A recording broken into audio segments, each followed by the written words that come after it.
everyone, I'm Jessina Paris and I welcome you all to today's daily news analysis. आज है 25th of June 2025 and we're going to be seeing important articles from the Hindu and the Indian Express. So let's begin. But before we go on to understand the important articles of the day, आज का जो दिन है यानी कि 25th of June क्या मनाया जाता है इंडिया में? इंडिया में इसको मनाते हैं एज संविधान हत्या दिवस, या अगर मैं इसको इंग्लिश में ट्रांसलेट करूंगी तो यह आएगा constitution murder day. Now you might be thinking why is it such a grave, इतना क्यों ये सीरियस डे मनाते हैं हम? बिकॉज 1975 में एक इंसिडेंट हुआ था इस दिन में. 25 जून को back then we had prime minister Indira Gandhi. She imposed emergency, ठीक है, एंड इस इमरजेंसी की वजह से बहुत सारे लीडर्स, बहुत सारी ऑपोजिशन को जेल में लिया गया, प्रेस का फ्रीडम छीना गया, तो बहुत सारे अट्रॉसिटीज इंडिया में फेस किए गए थे.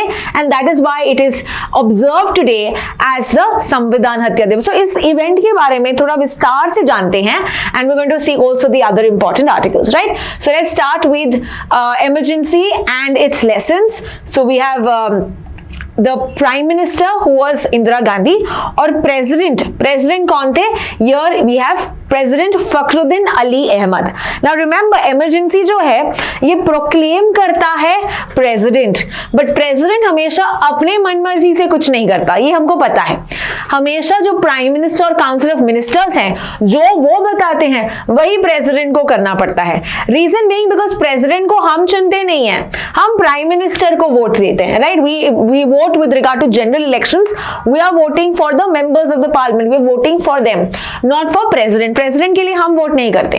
सो that is why he has to listen to the prime minister and the council of ministers. So let's understand कि क्या हुआ था इस दिन में 25 जून को. So 25 June we have the emergency that was imposed, okay, और ये इमरजेंसी हम नेशनल इमरजेंसी कहते हैं. Okay, now you need to know some basics of national emergency. National emergency का जो आर्टिकल है, it is article 352. Okay, let me write it once again. Article 352. ये हमारे संविधान में दिया गया है. Now emergency इस डेट में हम देखते हैं कि सिर्फ 3 बार लागू हुआ है. There are only 3 times it has been imposed in India. Which are the 3 times? First is 1962 में. क्या हुआ 1962 में? इंडिया और चाइना के बीच में वॉर हुआ. So the reason was war. फिर 1971 में अगेन इंडिया पाकिस्तान के साथ वॉर हुआ. So the second reason also was a war. और जो थर्ड रीजन है, it is because of this 1975 में. नाउ ये किस रीजन की वजह से है ये अभी हम देखते हैं. नेशनल इमरजेंसी में क्या होता है, सेंटर का पावर ज्यादा होता है as compare to the states, ठीक है, और यहां पे सस्पेंड किया जाता है फंडामेंटल राइट्स को except for 2 fundamental rights. Can you tell me which are the 2 fundamental rights that do not get suspended during the emergency? ये आप कमेंट सेक्शन में मुझे बता देना, ठीक है. नाउ नेशनल इमरजेंसी अगर हम देखें 3 रीजंस के लिए ही लागू हो सकता है. First is war, second is external aggression. The third reason is armed rebellion, ठीक है. तो ये 3 reasons की वजह से ही हम इमरजेंसी डिक्लेयर कर सकते हैं, नॉट एनी अदर रीजन. लेकिन इंदिरा गांधी ने एक रीजन दिया था एज इंटरनल डिस्टर्बेंस की वजह से उन्होंने बोला कि इमरजेंसी लागू होनी चाहिए. बट आप देखते हो internal disturbance is no more a factor to impose emergency. उन्होंने लगाया था यस, बट जो अमेंडमेंट आया था 44th कॉन्स्टिट्यूशन अमेंडमेंट, इसके वजह से ये इंटरनल डिस्टर्बेंस को हटाया गया है. And now we have just armed rebellion, यानी हथियार लेके अगर कोई मूवमेंट चलता है तो सेंटर इमरजेंसी लगा सकती है. ऐसे ही क्योंकि कुछ उनको लगता है कि गड़बड़ है तो इमरजेंसी ऐसे नहीं लगा सकती. You need to have armed rebellion तो ही ये इमरजेंसी लागू हो सकता है, राइट. सो इंदिरा गांधी के टाइम पे ऐसा क्या इंटरनल डिस्टर्बेंस हुआ था कि इमरजेंसी लागू हुई थी? That is because Allahabad high court ठीक है, Allahabad high court, it was about 12th June 1975, Allahabad high court ने कहा मैल प्रैक्टिस हुआ है। किसमें मैल प्रैक्टिस? इलेक्शंस में। तो इलेक्शन से मैल प्रैक्टिस होने की वजह से इंदिरा गांधी जो है she was going to be suspended from her very own reason, constituency से जहां वो आई थी, विच वाज रायबरेली। तो वहां से उनको हटाने जाने वाले थे, but before this was actually going to happen she declared emergency. ठीक है, so that was the major trigger that we talk about. So emergency हुआ था जून 25 को, इमरजेंसी खत्म हुआ, 21 मंथ्स लगे and the emergency came to end on March 21, 1977। Okay, now इसके दौरान हम देखते हैं सिविल लिबर्टीज का सस्पेंशन हुआ, प्रेस को यहाँ पे सेंसर किया, यहाँ पे मास अरेस्ट हुए, बहुत सारे लोगों को अरेस्ट किया गया था, and we see the rule by decree, major power यहाँ पे सेंटर ने लिया। Who was the president that we saw was Fakhruddin Ali Ahmad, and the prime minister back then was Indira Gandhi, और ये announce किया था radio में on June 26th. Now what is one of the key features of the emergency? क्या होता है emergency में, जल्दी से देखते हैं। Firstly, centralization of power, यानी कि central government becomes stronger than the state government. ये यूनिटरी फंक्शन बोलते हैं, मतलब सेंटर जब स्ट्रांग बनता है स्टेट से, इसको यूनिटरी भी कहते हैं। ठीक है ना, ऑपोजिशन लीडर्स को जेल किया गया था, about 1.12 lakh people, see the amount of people that were detained, that were sent to jail. And कौन से एक्ट्स के दौरान? We have the maintenance of internal security act. ठीक है, ये आया था ही इमरजेंसी के दौरान 1970s के टाइम पे ही, एंड लेकिन ये रिपील हुआ है, that means it's no more a law. Okay, maintenance of internal security. Second is COFEPOSA, which is Conservation of Foreign Exchange and Prevention of Smuggling Activities Act. Now this is currently in place, मतलब ये अभी भी है, इसको repeal नहीं किया है smuggling की वजह से और सब, सो यहाँ पे भी लीडर्स को डिटेन किया था। Third reason, defence of India act and defence of India rules, okay, डाइसर। तो ये चालू हुआ था 1962, specially during the India China war की वजह से ये लॉ आया था, अभी इसको भी रिपील किया गया है। ठीक है, so only one law is currently in force, अभी भी है, which is COFEPOSA. Now 42nd amendment issue किया गया था और वो हुआ था 1976 में। सो इंदिरा गांधी के टाइम पे we had the 42nd amendment act को हम मिनी कॉन्स्टिट्यूशन भी कहते हैं। इट इज बिकॉज बहुत सारे चेंजेस हुए थे इस पर्टिकुलर एक्ट के दौरान, अमेंडमेंट के दौरान। तो संविधान को हमने चेंज किया और उसमें क्या क्या चेंजेस लेके आए, जैसे कि फर्स्टली जुडिशरी का पावर्स कम किया, specially elections, because Allahabad high court ने ही उसको अपोज किया था, राइट? तो इसमें जुडिशरी के पावर्स कम किया। सेकेंड थिंग, यूनियन का कंट्रोल ज्यादा किया ओवर स्टेट के सब्जेक्ट्स में। नाउ वी रिमेंबर कि द 7th शेड्यूल कहता है there are 3 list, state list, concurrent list and union list. Union list में सिर्फ सेंटर या पार्लियामेंट लॉज बना सकता है, स्टेट लिस्ट में सिर्फ स्टेट के गवर्नमेंट या स्टेट की लेजिस्लेटिव असेंबली लॉ बनाती है, कॉन्करेंट में दोनों स्टेट और सेंटर के लॉज बना सकते हैं, लेजिस्लेचर बना सकती है। तो इन्होंने क्या किया, यूनियन ने भी स्टेट के सब्जेक्ट्स में लॉज बनाना अलाउ किया। सो that was another problem. Further, directive principles, हमको पता है directive principles is state policy, right? ये पार्ट 4 ऑफ द कॉन्स्टिट्यूशन में दिया है। कैन यू टेल मी ये कौन से कॉन्स्टिट्यूशन से हमने बोरो किया है?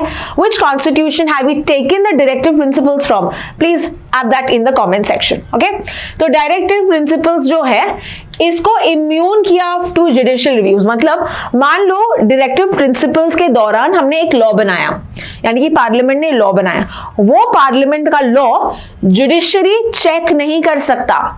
जो लॉज पार्लियामेंट लेके आ रही है, ठीक है, उस डीपीएसपी को फोर्स में लाने के लिए, तो वो जुडिशरी देख नहीं सकता। That is called as judicial review.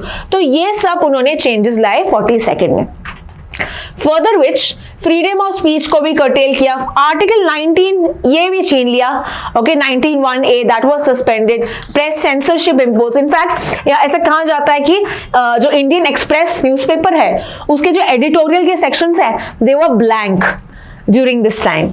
Because opinion देना obviously it's a scary thing. कल आपको भी उठा ही सकते हैं, प्रेस को सेंसरशिप किया गया था, right. So it is said that they didn't want to be a paper, they wanted to be a newspaper, right. So that is why they did that. 250 journalist को jail भी किया गया था. Further parliament का जो term है, because elections यहाँ पे हम देखते हैं कि एक्सटेंड किया था 1 ईयर इन 1976, तो term also was been extended. Now इसके बाद इमरजेंसी खत्म हुई, 21 मंथ्स लगे. सो इमरजेंसी लिफ्ट की थी 1977. तो बहुत लोग कहते हैं कि because Indira Gandhi was very confident कि वो फिर भी इलेक्शंस जीत जाएगी.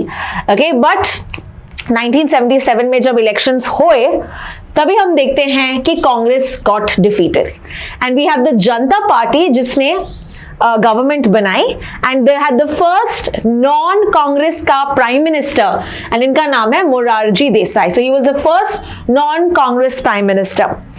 नाउ जब ये ऑपोजिशन की गवर्नमेंट बनी, ओके, कांग्रेस को डिफीट किया, what did they do is they started reversing the laws, reversing the amendment that was done by the previous government. तो इन्होंने एक दूसरा अमेंडमेंट लेके आए called as the 44th amendment in 1978. ठीक है. नाउ इन दिस अमेंडमेंट उन्होंने, जैसे मैंने पहले कहा कि इंटरनल डिस्टर्बेंस इसको हटाया कि आगे जाके कोई दूसरा गवर्नमेंट ऐसे ही इंटरनल डिस्टर्बेंस कह के एक इमरजेंसी ना लेके आए. सो इंटरनल डिस्टर्बेंस हटाया, राइट, और इसको रिप्लेस किया था by armed rebellion. This is for emergency. इनके अलावा जुडिशियल रिव्यू इसको मैंडेटरी बनाया, ओके, कि पॉसिबल है अगर कोई इमरजेंसी लगाता भी है तो चेक करो कि क्या ऐसे कंडीशंस हैं इमरजेंसी लगाने के लिए, राइट. सो जुडिशरी को ये पावर दिया कि कोई आगे जाके प्राइम मिनिस्टर प्रेसिडेंट प्रोक्लेम करता है तो चेक करो कि क्या नेसेसरी है. सो इसको भी अलाउ किया. इन द प्रीवियस अलाउ नहीं किया. Judicial review was curtailed in many such sectors. Proclamations require special majority approval in parliament within 1 month. So पहले अप्रूवल और सब जो भी था it was not very focused, but यहाँ पे बोला है कि स्पेशल मेजॉरिटी चाहिए. अगर तुम इमरजेंसी प्रोक्लेम करते हो, एक स्पेशल मेजॉरिटी, पार्लियामेंट की सहमति होनी चाहिए और वो भी 1 महीने के अंदर. और जैसे मैं इमरजेंसी के बारे में बात कर रही हूँ, here you have to remember, national emergency की बात करें तो ये इनडेफिनिट पीरियड के लिए चल सकता है, जिसका मतलब है कि इमरजेंसी जो है आपको हर 6 महीने में पार्लियामेंट का अप्रूवल चाहिए, बट ये बहुत सालों के लिए चल सकता है as long as you have the parliament का अप्रूवल. ठीक है, 6 मंथ्स में आपको अप्रूवल देना होगा और 6 मंथ्स अगर अप्रूवल मिलता रहा है तो आप यहाँ पे इनडेफिनिट पीरियड के लिए इमरजेंसी चला सकते हो. ठीक है. सो अभी तक हम देखते हैं कि सिर्फ 3 बार यहाँ पे इमरजेंसी लागू हुआ है. सो ये पूरा आर्टिकल हमने देखा with regard to the emergency and why it is rightly called as Samvidhan Hatya Diwas. Let's now proceed to the next article. अभी with regard to the recent update on the Israel Iran conflict. तो क्या हुआ है अभी हम देखते हैं सीज फायर अनाउंस होता है. तो ये ट्रंप यूएस के प्रेसिडेंट यहाँ पे डिक्लेयर करते हैं कि yes, a ceasefire is in effect. तो story about the war, about the conflict, ये हमने पास के कुछ दिन में देखा था, हिस्ट्री देखा था, क्यों लड़ रहे ये सब देखा था. तो अभी यहाँ पे देखते हैं कुछ यहाँ पे शांति मिल रही है in this particular incident. Now we know that कुछ दिन पहले around 21st of June US ने भी शामिल हुआ था इस पर्टिकुलर वॉर में बिटवीन इजराइल एंड ईरान. इन्होंने भी शामिल कर लिया था. तो इन्होंने कौन से हथियार इस्तेमाल किए हैं ये अभी हम क्विकली देखते हैं, बिकॉज ये अच्छा एक टॉपिक दिया गया है आपकी द हिंदू के न्यूज़पेपर में, राइट. सो ये अभी हम देखते हैं कौन सा एक फैसिलिटी उन्होंने अटैक किया था. There were 3 such facilities, please note that down. That is Fordow, Natanz and Isfahan. ये 3 रीजन्स हैं, 3 फैसिलिटीज है ईरान में जिन्होंने यूएस ने अटैक किया था. एंड रिमेंबर इसमें फोर्डो जो है ये माउंटेन के अंदर है, माउंटेन के अंदर अंडरग्राउंड है. So this was a very difficult one, even Israel did not, but US attacked it, US ने अटैक किया। तो यूएस और इजराइल चाहते हैं कि ईरान अपनी न्यूक्लियर एनरिचमेंट फैसिलिटी बंद करे, डिस्ट्रॉय करे, बिकॉज वो नहीं चाहता कि ईरान के पास न्यूक्लियर फैसिलिटीज हो। Okay, it does not want them to become stronger in this arena. Further, ये जो ऑपरेशन चालू किया, कौन से ऑपरेशन के नाम के अंडर था? यूएस ने जो लॉन्च किया था, it was called as operation midnight hammer, operation midnight hammer by the US central command. Now your question to you is, जो मैंने लास्ट आर्टिकल या तो कुछ दिनों पहले बताया था, इजराइल और ईरान ने जो ऑपरेशंस चलाए थे to attack each other, what is the name of their operation? Israel का ऑपरेशन का नाम एंड ईरान का ऑपरेशन का नाम, ये आपको मुझे बताना है। जैसे यूएस का ऑपरेशन का नाम है ऑपरेशन मिडनाइट हैमर। तो कौन से हथियार, मिसाइल्स, एयरक्राफ्ट यूज किए थे यूएस ने? It used B-2 Sprint steel bomber and GBU-57 bunker buster bombs. Okay, now let's understand कि क्या है these bunker buster bombs and this B-2 bombers. Okay, yeah. तो firstly let's understand the B-2 Spirit stealth bomber. Bomber, okay, so आप यहाँ पे देख सकते हो this particular aspect, the B-2 Spirit stealth bomber. सो ये हवा में ऐसा कुछ दिखता है, ये एक एयरक्राफ्ट है and it is the most expensive aircraft, ठीक है, around more than 2 billion per unit, okay, $2 billion per unit. अभी तक सिर्फ 21 है और 19 अभी यूज में है। It is low infrared, radar, visual signatures and ये 1997 से ऑपरेशन है, फर्स्ट फ्लाइट इसका था 1989 में। तो ये एयरक्राफ्ट का इस्तेमाल किया था यूएस ने टू अटैक ईरान। नाउ इसके अंदर there is a bomb that is there. Okay, now what is this bomb that was called? The bunker buster bomb. Bunker buster bomb. इसका actual name है GBU-57 series MOP. MOP का full form क्या है? MOP का full form है Massive Ordnance Predator, Penetrator. Okay, let me just write it again. Penetrator. So full form of MOP is Massive Ordnance Penetrator. तो ये क्या करता है? ये जमीन के अंदर जाके it can target, okay, so mainly for bunkers या underground facilities के लिए ये एक बेस्ट बॉम्ब है।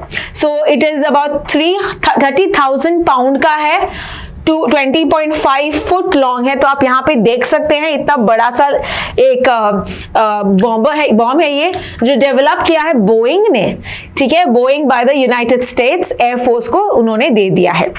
सो ये जीपीएस से गाइड करता है, guided by GPS and can penetrate 200 feet underground, 200 feet नीचे ये जा सकता है। और इसीलिए इसका यूज किया था फोर्डो वाले जो फैसिलिटी में है, जहां पे इजराइल भी नहीं जा पाया, यहां पे उन्होंने अटैक किया।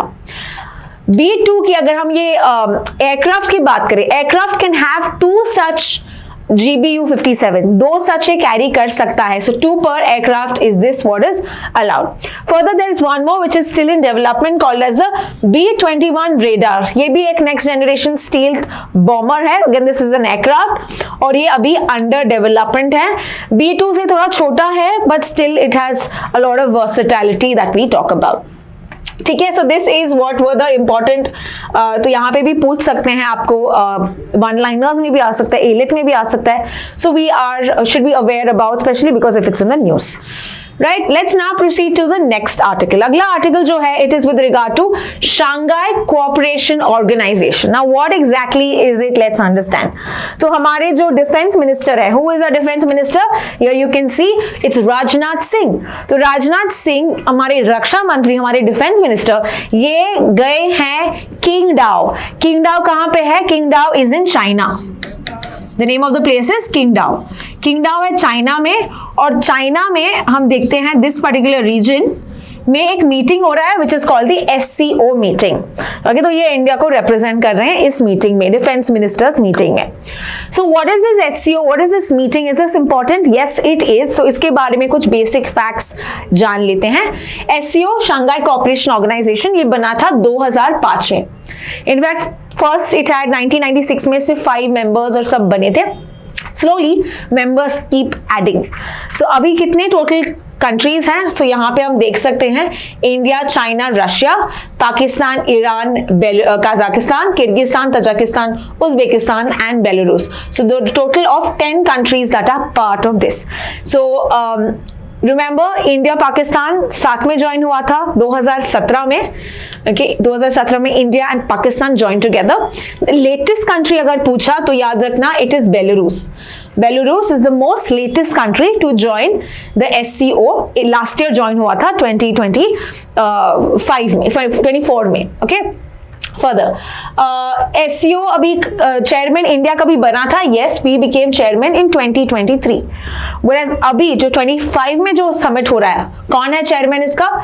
इसका है China. And I told you the place where it is happening in Qingdao. इस बार का जो थीम ये भी याद रखना है, बिकॉज अगर आप क्लैट के पास्ट पेपर्स देखते हैं थीम भी पूछा जा सकता है. So remember it's upholding the Shanghai spirit, SCO on the move. Remember this is the theme of this year, right? SCO का principles क्या है? What does SCO do? Okay, SCO is so that we have territorial and territorial integrity, sovereignty. हम एक cooperation करना चाहते हैं. We don't interfere in each other's internal affairs. There's mutual respect, equality. हम aim करना चाहते हैं multilateralism and regional cooperation. मतलब साथ साथ हम यहाँ पे development चाहते हैं. हम चाहते हैं कि हम दूसरे countries को support करें. And this is how the SCO plays an important role. ना SCO में एक और चीज आपको याद रखनी है. SCO में एक why is this important this year specifically? Because आप देखते हो ये 2001 में इसका फर्स्ट समिट है, अभी हम 25 में हैं, तो this is the 25th summit, right? तो 25th ऐसे कोई लैंडमार्क ईयर्स होता है तो आपको पता होता है कि ये आ सकता है आपके एग्जाम में. जैसे लास्ट ईयर ब्रिक्स का पूछा था तो वैसे इस साल SCO का भी पूछ सकते हैं. So you should know about such important facts. Further India जब मेंबर बना था 2017 में, we became chairman in 2023. We introduced a new concept ये है with regard to cultural and tourism capital. तो cultural and tourism capital India में पहली बार हमने देखा Kashi was a cultural and tourism capital. Varanasi, why was it kept Kashi और वाराणसी? की क्या होता है cultural and tourism capital? ये हम हर समिट में, हर मीटिंग में, हर साल एक कंट्री को डिनोट करते हैं. एक कंट्री होस्ट होता है, उस कंट्री का एक जगह का कल्चरल सिटी या टूरिज्म को बूस्ट करने वाली सिटी को हम रिकॉग्नाइज करते हैं. तो इंडिया ने रिकॉग्नाइज किया था काशी, जिसके कारण दूसरे कंट्रीज में भी ये नाम आए, दूसरे कंट्रीज के लोग भी यहाँ पे विजिट करें, तो ये टूरिज्म के लिए भी इम्पैक्टफुल होगा और हमारा जो कल्चर है ये दूसरे कंट्रीज को नोन होगा, right? They will know about our culture. So वैसे ही इस साल what is the cultural and tourism capital of SCO, ये आपको मुझे बताना है. इस साल यानी 2025 which is the cultural and tourism capital of SCO, please write that in the comment section, right? So this is with regard to the SCO, with regard to the defense ministers जो meet कर रहे हैं. Let's now proceed to the next article, and the next article is with regard to the SDG ranking. तो SDG एक report आया 2025 में, that's 2025, and ये हर साल का report है. Every year you get this report. Now who publishes this report? The report is published by UN Sustainable Development Solutions Network, UNSDSN बोलते हैं हम इसको, United Nations Sustainable Development Solutions Network, right? Let's now quickly see what firstly do you mean by SDGs. कितने SDGs होते हैं, कब ये आया था, okay, and all of that. And ये रिपोर्ट में इंडिया का क्या रैंकिंग है, हमारा क्या इंडेक्स में, हमारा क्या ये है, ये सब हम देखते हैं. ओके, सो SDG जो है ये ऐसे 17 गोल्स हैं. There are 17 global goals that are adopted by all the member countries of UN, which is 193. Total कितने कंट्रीज हैं? 193 ने, सब ने ये एक्सेप्ट किया है. इसको हम और एक नाम से पुकारा जाता है, called as the 2030 agenda. Why 2030?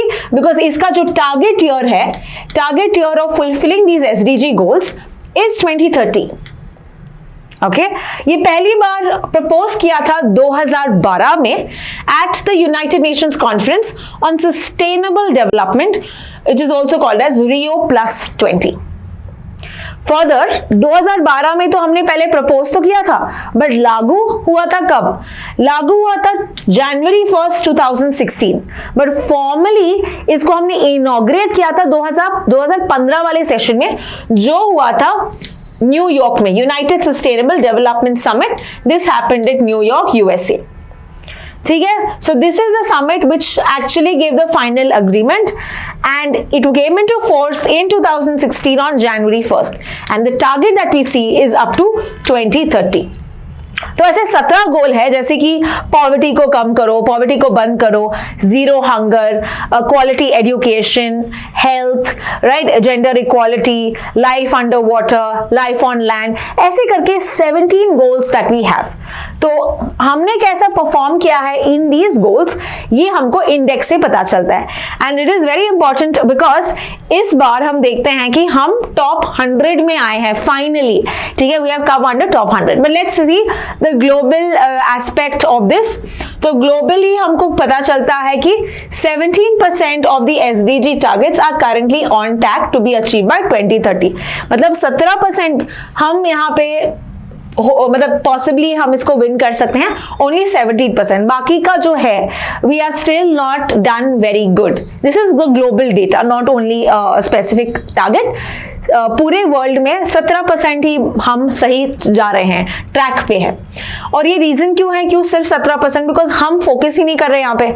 हम फोकस कर रहे हैं, बहुत सारे कॉन्फ्लिक्ट्स हैं, इजराइल ईरान का चल रहा है, यूक्रेन रशिया का चल रहा था, इजराइल हमास का था. सो कॉन्फ्लिक्ट्स बहुत ज्यादा हैं. सो यहाँ पे कंट्रीज यहाँ पे फोकस ही नहीं कर पा रही है, right. Apart from that vulnerabilities है, ऐसे कोई स्ट्रक्चर्स नहीं है जो इसमें यहाँ पे पूरा कंट्रीब्यूशंस या फोकस दे सकते हैं. तो इसके वजह से लिमिटेड फिस्कल स्पेस, यानी कि पैसे ही नहीं है. तो all of these are the reasons why we are not doing so well in this report, in this SDG rank.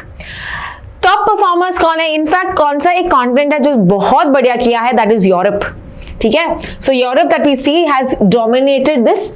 19 out of 20 Europe वाले ही हैं. Okay, so which are the top 3 countries? Finland, Sweden and Denmark. Finland is the top performer in the SDG India Index. Now let's proceed to understand how is India performing. India, as I said, finally came in top 100, यानी कि we are on the 99th rank.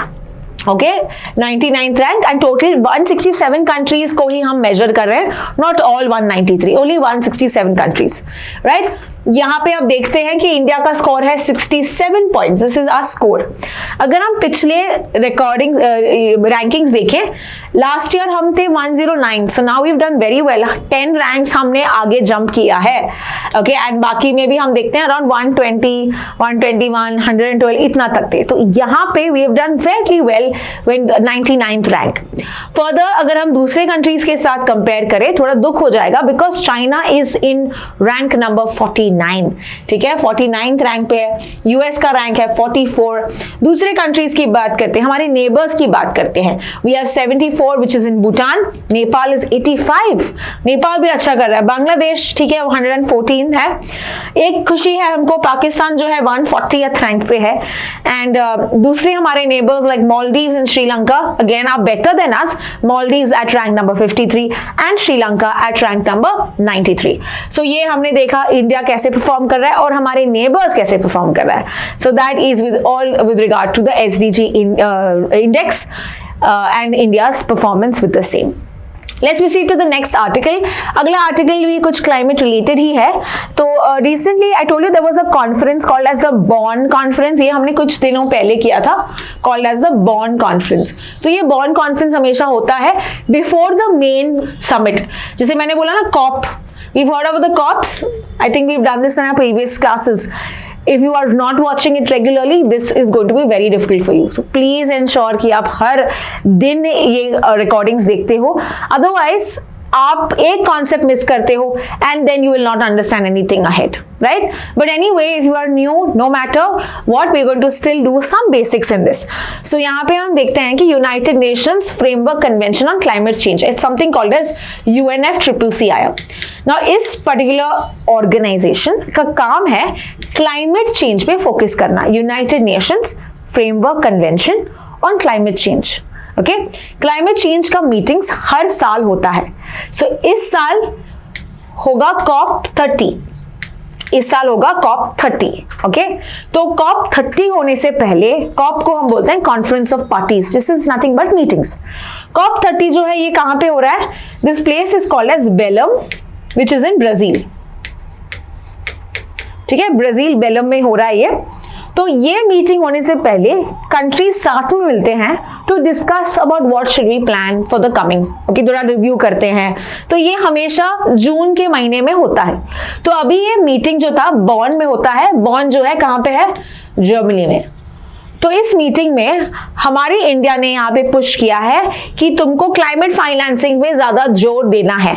Climate financing मतलब हम यहाँ पे developed countries, rich countries को बोल रहे हैं कि प्लीज थोड़ा पैसे खर्च करो डेवलपिंग कंट्रीज पे, बिकॉज ये जो क्लाइमेट चेंज हो रहा है ये तुम्हारी वजह से होता है, राइट? बिकॉज तुमने इंडस्ट्रियलाइजेशन किया है, तुमने बहुत एमिशंस छोड़े हैं। अभी इसका जो इल इफेक्ट्स है, इसके जो कॉन्सिक्वेंसेज हैं, हम पुअर कंट्रीज को यहाँ पे झेलना पड़ रहा है।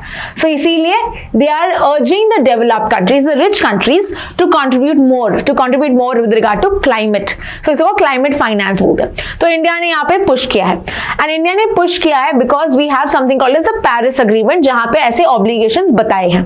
सो पेरिस अग्रीमेंट का क्लॉज है लाइक आर्टिकल 9.1 जो कहता है developed countries must provide financial resources to developing countries, rich countries should pay the poor countries. Further article 9.3 कहता है डेवलप्ड कंट्रीज इनको लीड लेना चाहिए इन मोबिलाइजिंग क्लाइमेट फाइनेंस, मतलब इनको यहाँ पे ज्यादा खर्च करना चाहिए, इनको ज्यादा यहाँ पे लीड लेना चाहिए इन क्लाइमेट फाइनेंसिंग। तो इसी आर्टिकल्स के दौरान इंडिया ने यहाँ पे जोर लगाया है, and that is why the name India takes lead in cornering developed countries, मतलब तुम यहाँ पे पे करो। तो इंडिया यहाँ पे, अगर हम इसके पहले COP30 के पहले जो मीटिंग था last year, it happened in COP29 where is Baku is in Azerbaijan. तो बाकू अजरबैजान में एक मीटिंग हुआ था, इसमें बोला था कि डेवलप्ड नेशंस जो है इन्होंने कमिट किया है about $300 billion and this is from 2035। लेकिन डेवलपिंग कंट्रीज कहते हैं ये तो बहुत ही कम है, इससे कुछ नहीं होगा हमारा। हमको कितना चाहिए? हमको चाहिए $1.3 trillion annually, $1.3 trillion. Whereas what is the developed country saying? हम $300 बिलियन देंगे, हमको चाहिए 1.3। तो इसीलिए अब देखते हैं कि इस अगले COP में जो होगा in the month of December, नवंबर दिसंबर में होता है ये, we'll see if there could be a change in the finances with regard to the climate change. Okay?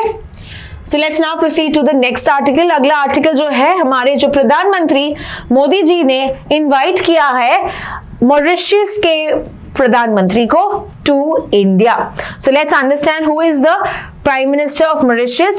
You can see it's Naveen Chandra Ramgoolam. Naveen Chandra Ramgoolam is the Prime Minister. इसका capital कहाँ पे है? Capital of Mauritius. Capital of Mauritius is Port Louis. ठीक है, Port Louis is the capital. Now prime minister, अगर हम India और Mauritius की बात करें, of recently the ties have been so good. जैसे मॉरिशस का in the month of March we had the Mauritius day या नेशनल डे ऑफ मॉरिशस। ये कब होता है? ये हुआ 12 मार्च को। तो 12 March holds a lot of significance to India and to Mauritius, and इस दिन को हम देखते हैं 1968 में the British give independence to Mauritius, वो चले गए थे। और 12th March is also significant in India because इस दिन दांडी मार्च हुआ था, and they also consider Gandhi ji as a very important leader, right?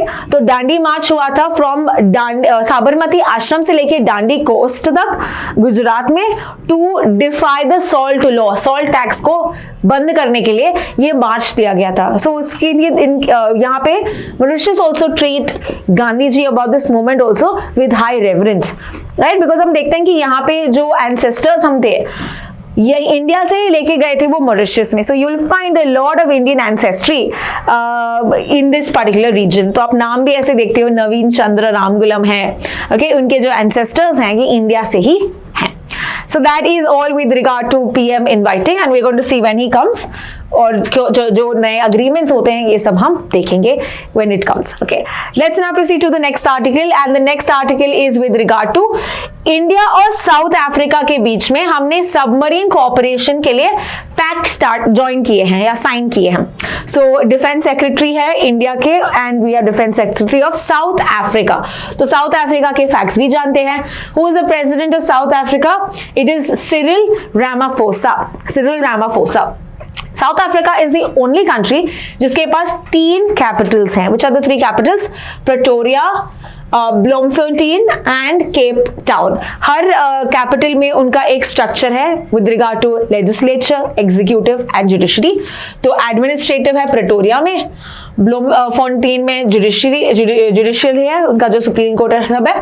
Cape Town में उसका लेजिस्लेटिव पार्ट है यानी पार्लियामेंट उनका केप टाउन में. ठीक है. उनका जो करेंसी का नाम क्या है? South African rand. That is the currency of South Africa. Now किस पैक्ट में क्या पैक्ट साइन किया हमने पैक्ट साइन किया है सबमरीन से. ना सबमरीन क्या होती है? Submarine is basically those big ships जो पानी के अंदर रहती है. ओके, पानी के अंदर ये इमर्स्ड होती है. Okay, they are mainly used in the navy, right. So let's quickly see India के कौन से सबमरीन्स हैं. हम जो पैक्ट साइन कर रहे हैं तो हमारे भी कुछ सबमरीन्स होंगे, तो हमको ये पता होना चाहिए which are India submarines. So there are 2 types of submarines. इधर आप न्यूक्लियर पावर का इस्तेमाल करो या आप डीजल इलेक्ट्रिक का इस्तेमाल करो. अगर न्यूक्लियर पावर की बात करें, we have the first indigenous one जो हमने बनाया है called as अरिहंत. इसके अलावा हमने अरिगत और अरिदमन भी बनाए हैं. ठीक है. Arihant was commissioned in 2016. ये 2000, तो ये 2 अभी चल रहे हैं. अरिदमन का अभी भी ट्रायल चल रहा है, राइट. फिर डीजल इलेक्ट्रिक में 3 क्लासेस हैं.